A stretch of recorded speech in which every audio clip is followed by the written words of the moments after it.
फिर से लौटते हैं और होलिका दहन के बारे में हम विस्तार से बात कर रहे हैं। तो आप समझते हैं कि क्या करें होलिका दहन के दिन? देखिए, होलिका दहन पर कई समय पूजा होती है।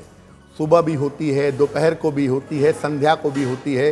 लेकिन जो मुख्य क्रम है, जो मुख्य पूजा है, वो अग्नि जलने के बाद ही होती है। तो होलिका दहन जब शुरू हो जाए तब वहाँ पर जाइए, अग्नि को प्रणाम करिए और भूमि पर लोटे में जल ले जाइएगा। जमीन पर जरा सा जल डालिए। इसके बाद अग्नि में गेहूं की बालियां, गोबर के उपले और थोड़े से काले तिल के दाने डालें। हाथ में लोटे में भरा हुआ जल ले लें और अग्नि की 3 बार परिक्रमा करिए और जो भी आपकी मनोकामना है वो मन में दोहराते रहिए। इसके बाद जब आपकी परिक्रमा पूरी हो जाए तो अग्नि को प्रणाम करिए और अपनी मनोकामनाएं इसके बाद कहिएगा। होलिका की अग्नि जहाँ जल रही है वहाँ लकड़ियों की राख भी होगी। थोड़ी सी राख ले लें, अपना और घर के लोगों का तिलक करें। छोटा सा सामान्य तरीका है होलिका दहन की पूजा करने का। जैसा मैंने पहले भी बताया था कि अलग अलग चीज़ें होलिका की अग्नि में डाली जाती हैं, लेकिन सामान्यतः गेहूं के दाने, काले तिल के दाने, ये आपको होलिका की अग्नि में जरूर डालना चाहिए। गोबर के उपले भी आप होलिका की अग्नि में डालें और अग्नि की परिक्रमा जरूर करिए। देखिए, अग्नि दुनिया में एकमात्र ऐसी चीज़ है कि अग्नि में आप कोई भी चीज़ डालेंगे वो अपने समान उसको अग्नि में कन्वर्ट कर देगी। और अग्नि को सबसे पवित्र माना जाता है, क्योंकि कोई भी चीज़ आप अग्नि में डालेंगे वो अग्नि के रूप में बदल जाएगी।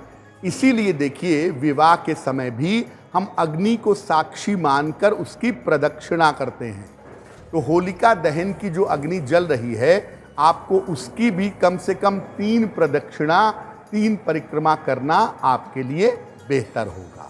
बिल्कुल, यानी पंडित जी आप ये कह रहे हैं कि जो भी चीज़ें उसमें डालिए वो आपके एक तरीके से आपको बहुत सारी चीज़ों के लिए पॉजिटिव बनाता है। लेकिन उपटन और ये सब चीज़ें आप जैसे बता रहे हैं, खुद के लगे हुए उपटन हैं वो आप उसमें डालिए।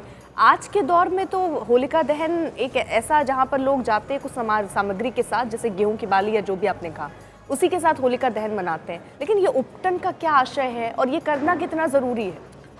देखिए, होलिका दहन जिस दिन है, जैसे मान लिया कि पूर्णिमा का दिन है होलिका दहन का जी, और आपको उसी दिन शाम को अग्नि के दर्शन करने जाना है, तो पहले के परिवारों की परंपरा ये होती थी कि लोग अपने शरीर में आटे का, बेसन का उबटन लगवाते थे पूरे शरीर में, चेहरे से लेके पूरे शरीर तक।